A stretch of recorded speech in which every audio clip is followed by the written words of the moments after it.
This is Phillip Westfall, a drunk driver who killed a man in a crash after running a red light while traveling twice the speed limit in Tampa, Florida.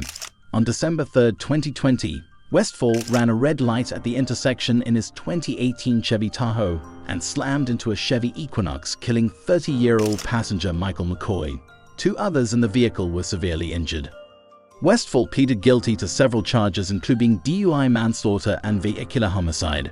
Prosecutors asked the judge for a lengthy sentence of 18 years, but Tampa Judge Mark Kaiser gave him 15 years in prison and 5 years of probation. This is Amber Perera. She was sentenced to 50 years in prison for a 2017 fatal hit-and-run crash on Selman Expressway in Tampa, Florida. Perera, according to prosecutors, was intoxicated and driving a Kia more than 120 miles per hour on the expressway when she crashed into another car and killed a family of 3. The family died after their car careened across the median, entered the path of another Jeep, and then went up in flames. After the crash, Perera left the scene but was followed by a witness until she stopped. Perera was charged with 3 counts of driving under influence and manslaughter, driving under influence, serious bodily injury, hit and run failure to remain on scene involving serious injury or death, and tampering with evidence following the fatal crash. Amber Perera will remain in prison for the next 50 years. This is Olivia Culbreath.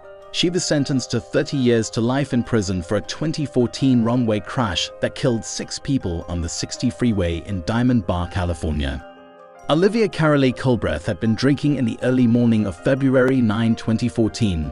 Culbreath was 21 years old and had given birth only 11 days earlier. She drove against oncoming traffic at speeds of up to 100 miles per hour. Her car slammed into a Ford Explorer on the freeway, killing 4 people from 3 generations of the same family. 2 passengers in Culbreath's Camaro, her sister and her best friend, were also killed in the accident. Some California Highway Patrol officers said it was one of the worst crashes they had ever seen. According to evidence presented at a preliminary hearing, Culbreath had previously been arrested for a DUI resulting in a collision. She was warned by the court about the dangers of driving under the influence of alcohol. She was convicted after pleading no contest to 6 counts of second-degree murder to avoid a trial that would further traumatize the grieving families of the victims. Culbreath will spend the next 30 years in prison. This is Charlessia Pelt, who pleaded guilty to a wrong-way drunk driving accident that killed her 3-year-old son and injured 2 other children. In the video, we can see Pelt speeding by a police officer on 7 Mile Road in Detroit, heading into oncoming traffic. Soon after, a collision occurred and her 3-year-old son Michael was ejected out of the car. Witnesses said that her van then spun around and ran over the child. The woman's 3-month-old and 8-year-old daughters were also in the car, but they were not physically hurt in the accident.